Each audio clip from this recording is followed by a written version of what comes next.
If we don't talk about teacher burnout now, we are just kind of pushing teachers out of the scope of wanting to be teachers. Correct. And youngsters not wanting to become teachers. But there's a lot more support that the teacher in the classroom requires today, if that answers. I've had a gas leak in the house, and but because there was a commitment to go to a college lecture, that ma'am, your classes, or sir, your classes were very interesting till last month. Are you sure you're fine? Emphasized upon that it's okay to not be okay. In India in general, we do not talk about mental well-being as openly. Wait, I realized that there are so many of us who actually want to talk, actually want a space to talk, but possibly don't have as many opportunities to do so. Hello and welcome to the Chalk Talk.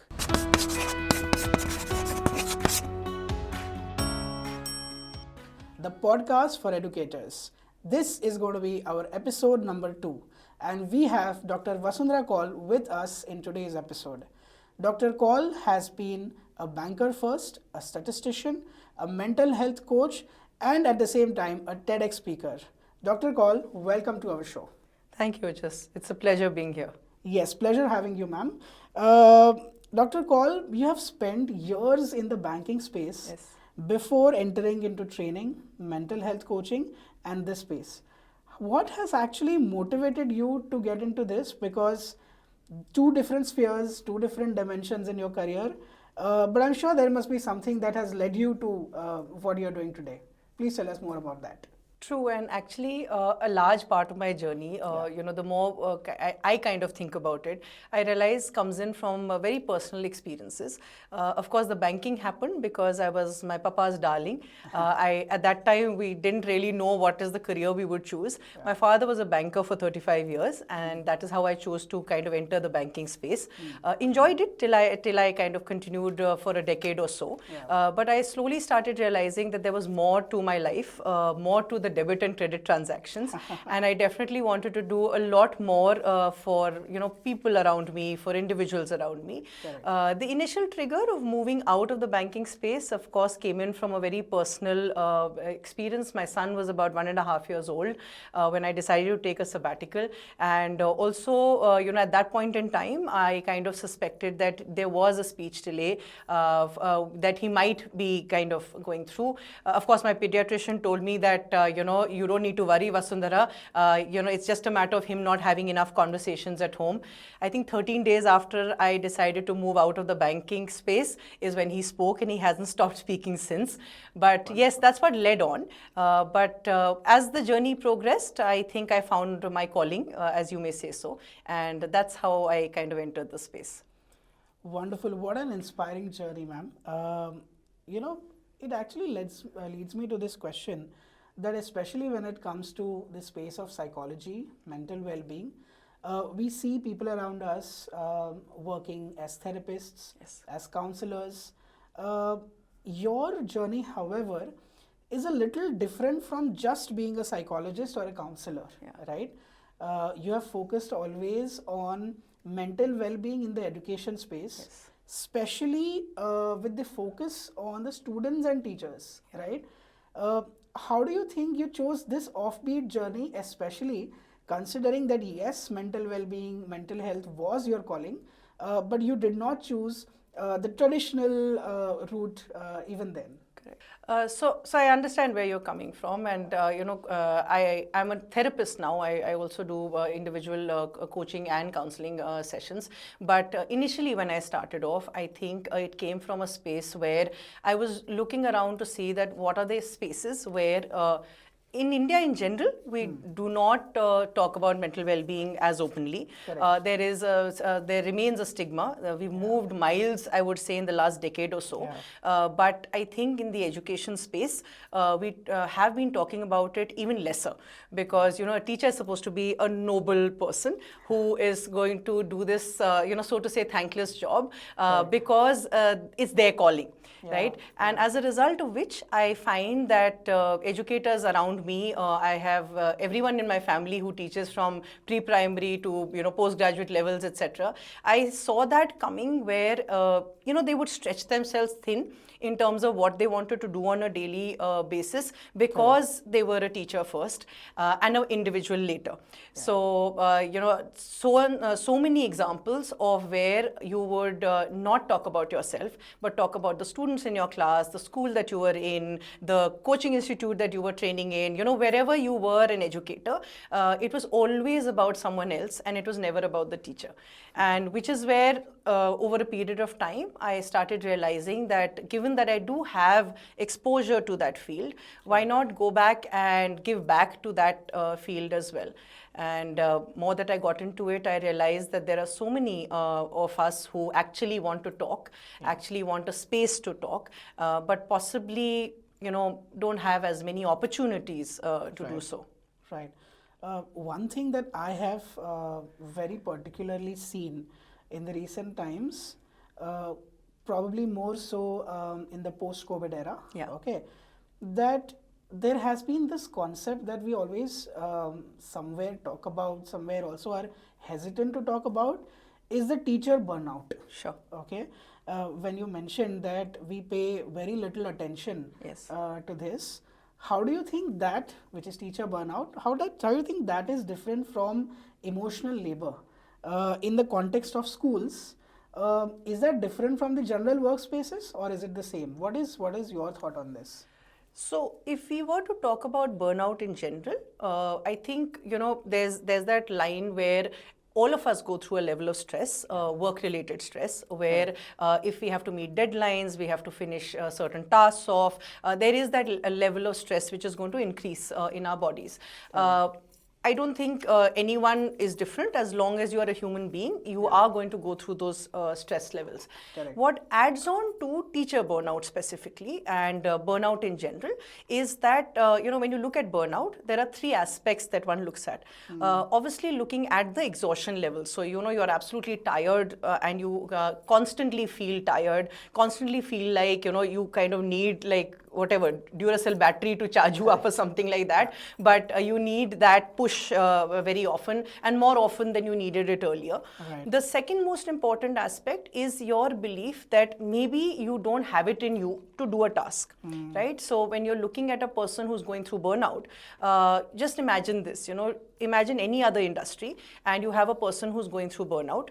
If they are going through that scenario where, they feel that, oh, am I good enough? Or am I useful enough? Or am I going to get past this because I may not have the skill set, etc. Cut to a teacher's thought process and the scenario that she or he is dealing with, where they are responsible for 200, 300 lives per year, and over a period of a decade or so, so many thousand lives that they are responsible for.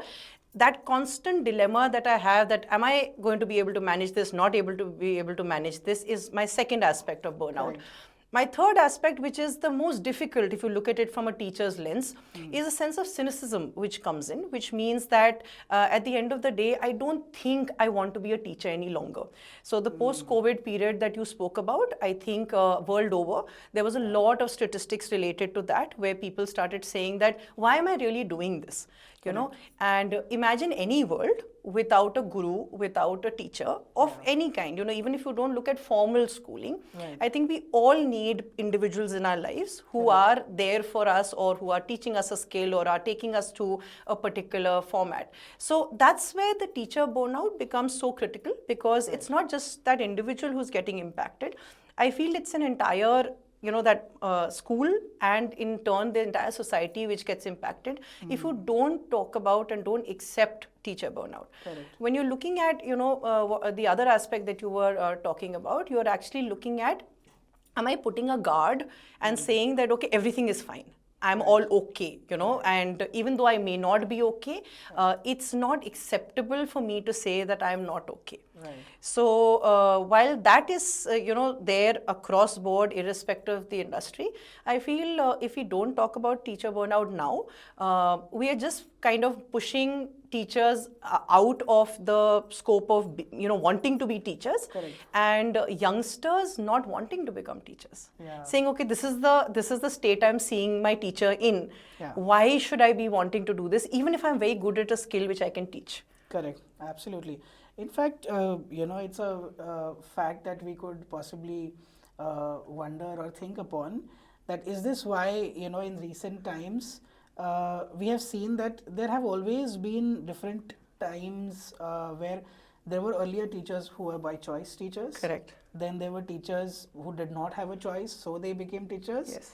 And now we are having this generation where there are people who want to become teachers. Absolutely. But there could be these factors that are causing them to really rethink their decision that, hey, you know what, am I really doing the right thing? Am Correct. I really choosing to be the teacher, and is that the best thing for me? Yeah. Right? Actually brings me to this scenario where we all know that learning ecosystem is there are teachers, there are students, there are parents, school leaders or principals, the school management as well. Have all the other stakeholders in education historically have given more importance to student well-being than teacher well-being? That is my first question. And in fact, picking the same thread up, do you think that the teacher well-being or mental well-being of a teacher directly influences the well-being of a student in a school setting? What are your thoughts on this? So the first part that you asked me, absolutely yes. I think as adults, and that too, in an Indian ecosystem, I feel the child in our lives is always the most important. If you look back in your family systems, if you look back in the schooling system, the children have always been more important, and rightly so. We as adults, or we as stakeholders in that entire ecosystem, are responsible for ensuring that whatever we do is best for the child. Absolutely. And in no way hurtful or in no way detrimental to the child. Having said that, I think more of the training programs that I do, very often when one is engaging with, say, heads of schools, when we are listing out, okay, as part of the continuous professional development, what are the topics that you want to do for your teachers, then too we tend to talk a lot about the student. So we want to train the teachers up on how are they going to handle behavior challenges in class, how are they going to do this pedagogy, that curriculum, etc. And very often we forget to include any aspect of the teacher's own being into that continuous professional development. So I'll kind of share with you a recent example, and coming from the teacher's voice. Okay, so we develop a program where we do teacher training on a regular basis with schools, and one of the programs that we did, we were looking at teachers understanding adolescent behavior. So I think that is a segment which kind of challenges every school, and with the changing trends, there's a lot that you need to understand about the adolescent population. Correct. Now, as part of that program, that was a 10-hour program, as part of that program, I think 8.5 hours, even as facilitators, we were kind of engaged in the conversation around the adolescent and the behavior of the adolescent, and how the teacher should be able to, give that space to the adolescent, etc. The 1.5 hours or so that we consciously dedicated to the teacher's well-being, and to the aspect that, you can only look after the student if the student is being looked after by a person who's being able to manage their own emotions, etc. There was a teacher who stood up in one of the sessions and said, thank goodness someone is finally talking about us. And I appreciate the fact that even if it was just 1.5 hours that you spent, that is something that, is important for us. Now, that is one aspect of the answer. The second aspect is, sorry, could you just kind of take me through the second part of what you asked me? Now that you have spoken about how, we have always given more emphasis and importance to the well-being of students from a mental perspective than the teachers, do you think that the mental well-being of the teacher directly influences the student mental well-being as well? Correct. And do you have any anecdotes to share that, where you could, help us with your experience? What has been your experience about this? Yeah, so yes, so the second aspect that I was talking about, similar scenario in that same setup. I think teachers kind of, when asked that, are you all 100% and 200%, 365 days in the year, a lot of them said, no, I'm worried about my son's board exam, I'm worried about a fight I had at home, I'm worried about my old parents, I'm worried about my pet, and I walk into the class and I have to have this big smile on my face and behave as if nothing happened at home. So that's an aspect which kind of troubles a lot of them. But like I said, all along, for the longest period of time, if you are a teacher who brings this to the classroom, the child will go back and tell the parent will come back and tell the management, and it goes on in cycles where the feedback that comes back to the teacher is that, you are the person whom the child is looking up to, so you have to be this person who never loses their cool, you have to be this person who's perfect most of the time or all of the time, etc. So I've faced that, like so many times, the pressure of walking into a classroom after having a fight with my husband maybe, or after worrying about something that happened at home. I've had a gas leak in the house, and but because there was a commitment to go to a college lecture, I've had to make arrangements and worry about that gas leak, that okay, did my neighbor set it right, did I get that required help, etc., etc., still troubling me. So imagine I cannot, like with a hand on my heart, say that I delivered 100% on that particular day. But this is possibly the first time I'm sharing this. So no one asked me, and I got past that gas leak, I got past that lecture, but I'm sure I was not 100% that day. Got it. No, I think, as teachers, there are, first of all, like a student and teacher, all of them are human beings. True. And, even when you answered the previous question, you emphasized upon this thing that it's okay to not be okay. Okay, you are a teacher. You can also have a bad day. Okay. However, yes, it is true that what you are going through will somewhere reflect in the classroom, which a teacher is somehow pressurized upon. Correct. Perhaps societally, that you cannot do that because you're a teacher and students look up to you, as you mentioned. Well, talking about this, this also leads me to the other question that I have is, from an educational psychology standpoint, what do you think are the kinds of emotional or behavioral challenges that teachers of today are facing, and do they have the necessary machinery or toolkit to be able to navigate through these challenges that they are facing? Okay. So interestingly, we are living in a post-COVID era, right?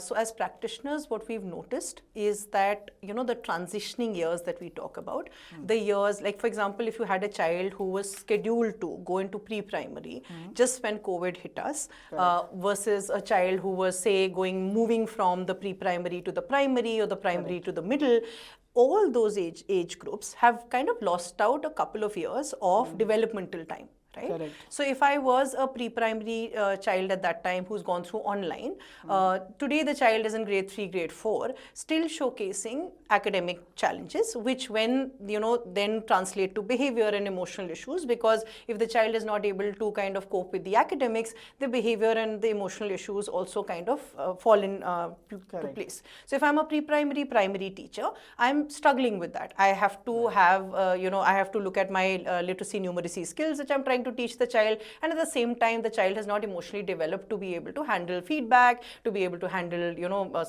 kind of any kind of pushback that the teacher is trying to give, to encourage also the child to kind of perform in a particular way. In a similar space, if I were to look at my 16-year-old at home, right, he was in the 6th, 7th standard when COVID came in. So his 6th to the 8th standard, so to say, is a space where he spent at home. When I exchange notes with colleagues who have children with similar age group, or we talk about it, or I observe children of his age group, I think the absolute lack of organization skills is something that we see as a huge miss in that age group, right? So now what you'll say, what does that do for the teacher?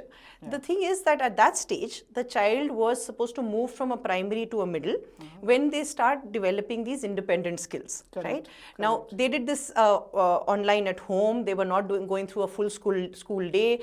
They were not being taught these skills. They didn't have these skills being, even indirectly, exposed to them. So today, when you meet an adolescent, you meet a 14, 15, 16-year-old, the child is really struggling with the bare basic life skills. that a teacher who may have been teaching for 10 years is assuming that, oh, all my other batches, when I was teaching them, they manage this. Why is this child not being able to manage? Yeah.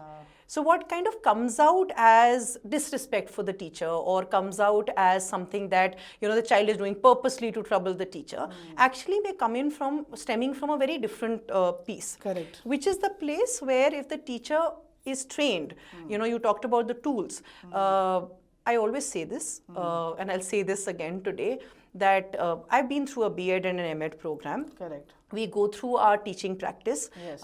We are evaluated for our teaching practice. But even in that classroom, I am never evaluated for how I manage behavior.